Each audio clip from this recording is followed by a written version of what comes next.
Uno de los ejes fundamentales de este gobierno, sin duda, es la educación. Y en Michoacán ha habido un antes y un después de este gobierno en materia educativa. Por eso, en el contexto del Día del Maestro, estamos con Gabriela Molina, secretaria de Educación de Michoacán. ¿Cómo estás, Gaby? Bienvenida. Un gusto estar aquí, además en clavijero entre arte, cultura, expresiones artísticas. Un gusto, Sayin.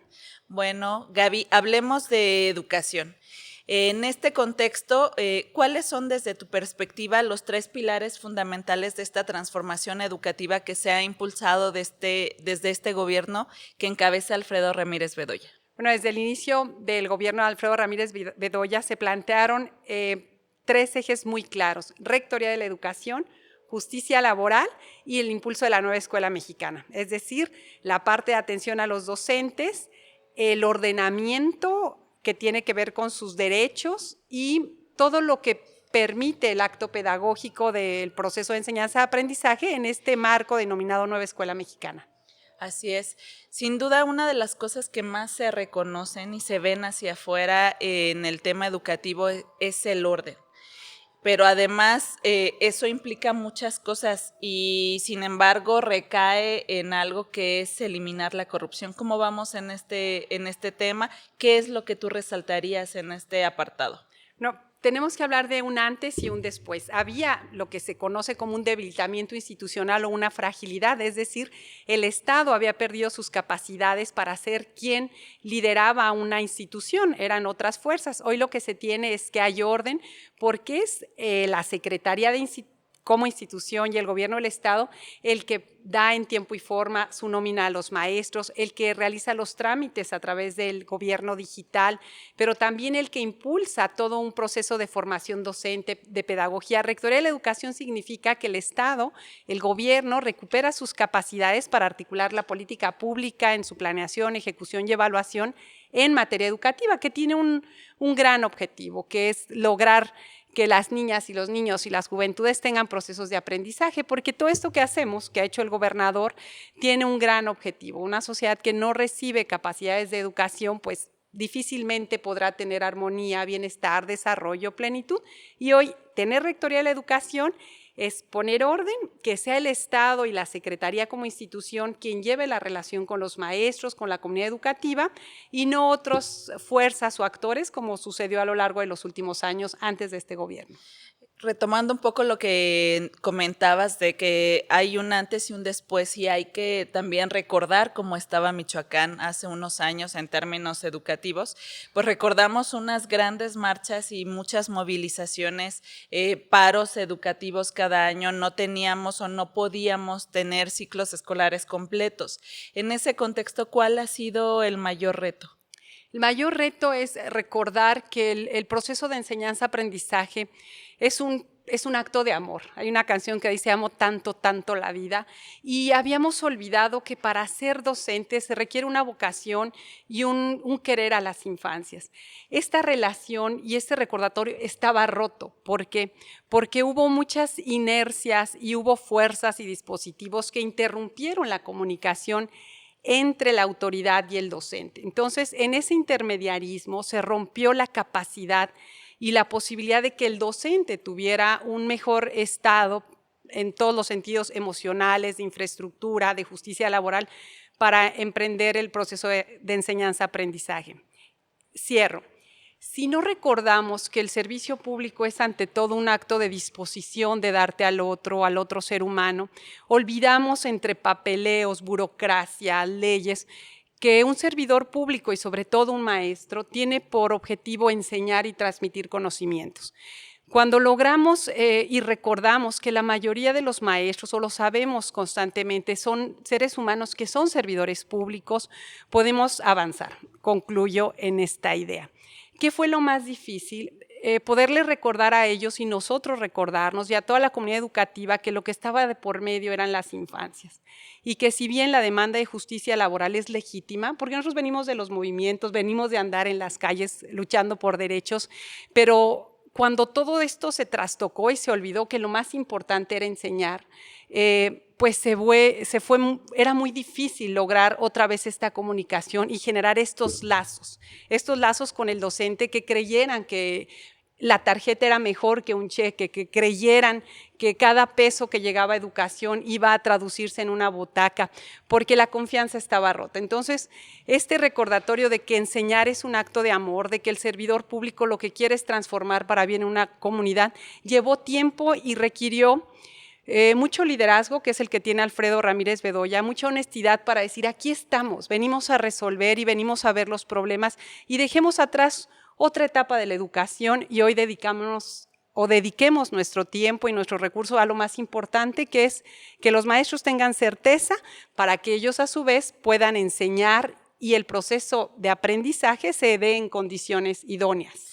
¿Podríamos decir entonces que este proceso de recuperar la Rectoría de la Educación, de poner orden, inició con recuperar o recobrar la confianza de los docentes en el gobierno? Volver a tejer esa buena relación entre maestra, maestro que está en las aulas y el gobierno. Es decir, por eso pasó este proceso que lleva ya un poco más de 3 años. Sí, en esta recuperación de la confianza y también de la autoridad de la institución, una autoridad que no venía a repartir plazas, que no venía a hacer mesas ahí en lo oscuro, en la noche, sino que venía a poner orden y a decir, aquí estamos mirándonos a los ojos con los representantes de algunas expresiones y decir, queremos ir resolviendo los problemas. Y el principal problema es que había un rezago en materia de poder tener los documentos completos, la certidumbre laboral. Hemos entregado en estos 2 últimos años 16,000 documentos que dan certeza y tranquilidad. Y también encontramos un camino, yo te platico, Sayin, cuando inicié este reto, pues yo junté a antropólogos, sociólogos, pedagogos y gente que conocía muy bien el sistema educativo y la historia. Sin una perspectiva histórica de la acción política o pública, tienes muy limitada tu acción. Entonces, lo que encontramos es que se había deshecho este tejido de comunicación, pero también de para qué es la educación, para qué es todo este recurso. De cada 10 pesos que tiene el gobierno de Michoacán, 4 van a educación, casi la mitad.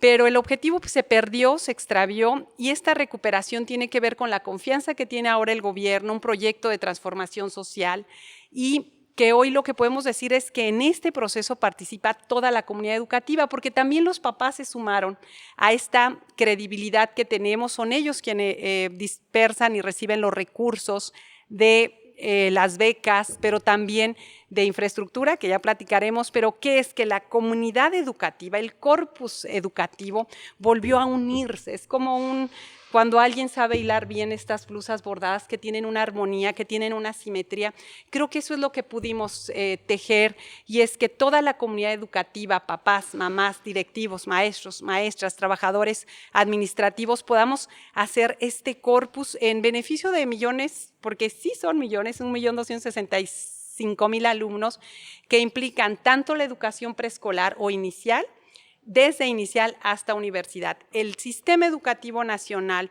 y un secretario de Educación por eso tiene tanta responsabilidad, es porque es quien dirige la política pública desde inicial hasta educación superior y hoy todo el sistema también está muy bien articulado con media superior, con superior y sí resaltar que lo que hemos podido lograr con el gobierno federal gracias a la buena relación y a la visión que tiene el gobernador, pues una estrecha coordinación donde todo esto se entrelaza para lograr lo que hemos soñado, buenos indicadores educativos en Michoacán y dejar un rezago.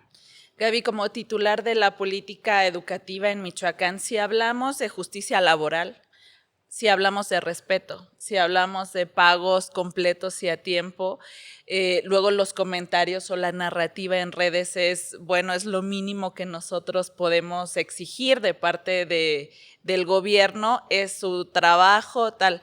Pero para llegar a ese punto hubo que hacer muchas cosas, ¿no?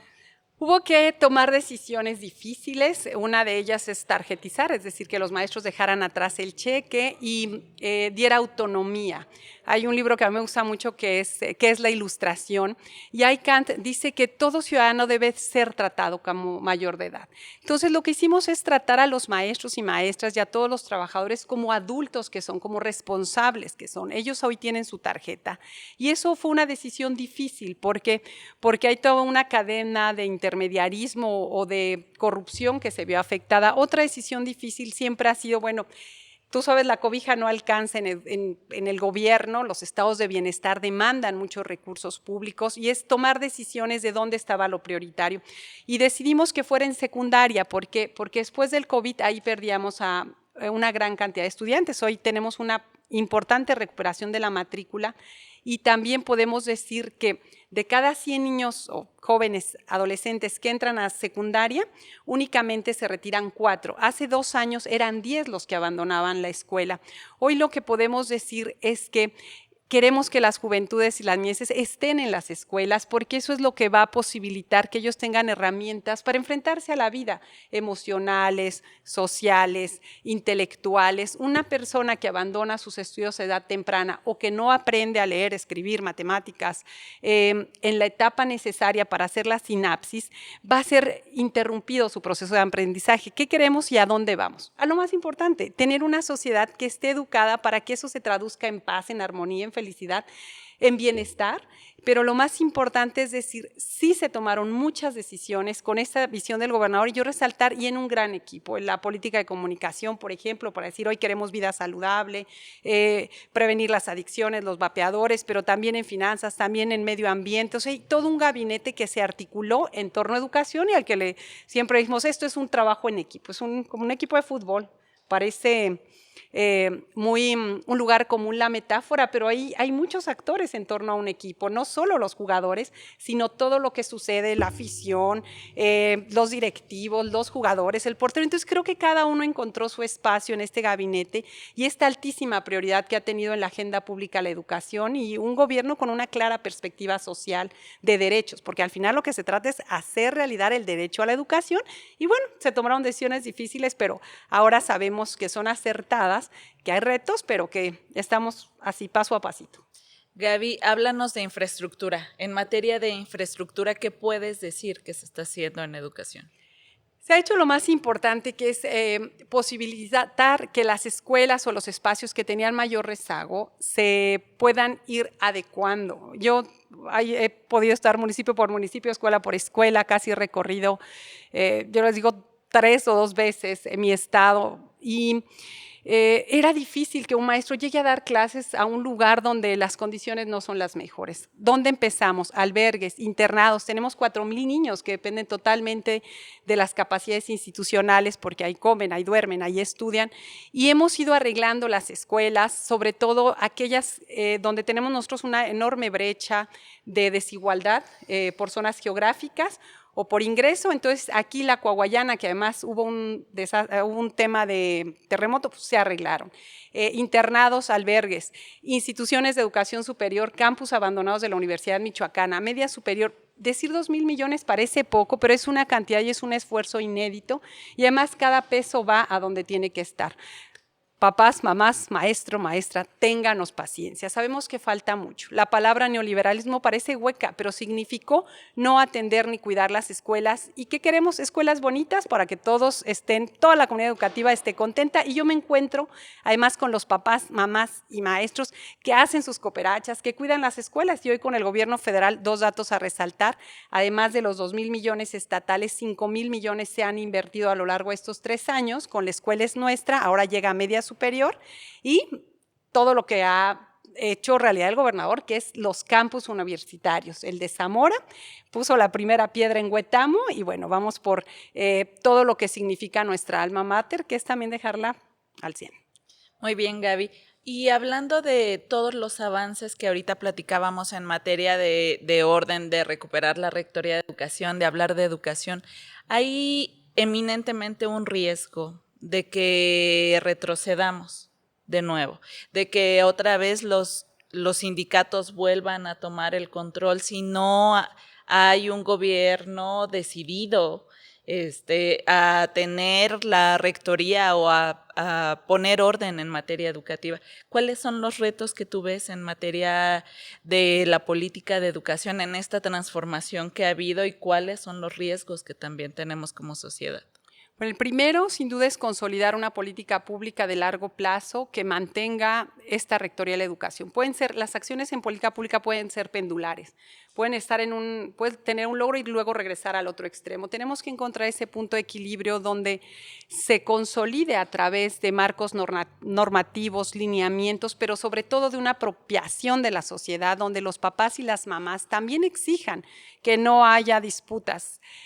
Segundo es tener una sana relación con las expresiones de los movimientos sociales o de los sindicatos, porque su razón de ser es válida, es legítima, se corrompió, pero yo estoy segura, porque yo tengo mucha comunicación con las diversas expresiones que podemos encontrar y como se ha posibilitado un punto de encuentro entre sus demandas y nuestra capacidad de resolución, siempre y cuando no haya corrupción. Ese es el requisito. Otra cuestión muy importante es trabajar en los indicadores educativos, pero no solo aquellos que tienen que ver con los procesos de aprendizaje, sino en los estados emocionales, la salud, estas nuevas agendas que son más visibles después del COVID, el estado emocional del maestro, de las infancias, y como cuarto punto, que ayer además lo veíamos en la reunión nacional, es cómo logramos hacer una planeación educativa en tiempos de tecnología. Un dato, por ejemplo, que presentaban ayer. ¿Cuántas personas están estudiando en línea y cuántas en presencial? Es una realidad que llegó para quedarse, tener las capacidades técnicas para que tanto el camino de la formación digital como el presencial puedan convivir, de manera que podamos tener escuelas bonitas, justicia laboral, fortalecimiento institucional, pero que a la vez estemos viendo y mirando el siglo XXI. El siglo XXI cambió, el COVID nos cambió y hoy la inteligencia artificial, las capacidades de los jóvenes son distintas a las de hace 10 años.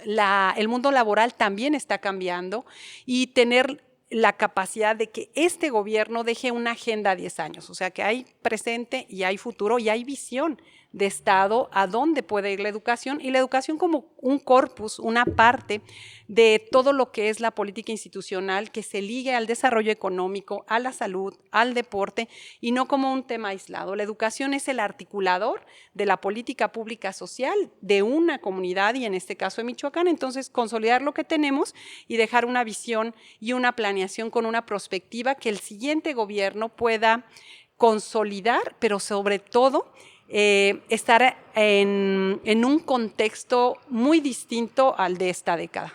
Muy bien. Gaby, finalmente, ¿qué le dirías a las y los maestros que además, si nosotros recordamos nuestras infancias, son personas o profesionales con mucha vocación y con mucho cariño a lo que hacen? ¿Qué les dirías en este contexto de la celebración de su día y del reconocimiento que el gobierno de Michoacán está haciendo de su trabajo? Pues me atrevo con toda la confianza de hablar a nombre del gobernador y decir gracias, gracias, gracias. Yo quise hablar del amor porque es el acto, es la potencia que nos lleva a ser mejores seres humanos. Maestros son 72,000 trabajadores de la educación, son ustedes quienes hacen posible que las juventudes y las infancias sean plenas y han sido pacientes. Yo entiendo por qué fueron combativos, porque no se les trató con dignidad. Para nosotros, cada ser humano y cada maestro y maestra y cada trabajador de la educación, desde un intendente, realizan un trabajo digno. Lucharon contra corriente y han tenido paciencia y han sostenido el sistema educativo. Hay tantas historias bellísimas, hay panaderías, hay esfuerzos de dar alimento a los niños, abrazan, cuidan y simplemente gracias. Muchas gracias, Gaby. Bueno, este fue el Hablemos, donde platicamos de los retos y los avances en materia educativa. Gracias por acompañarnos. Nos vemos a la próxima. Michoacán es mejor.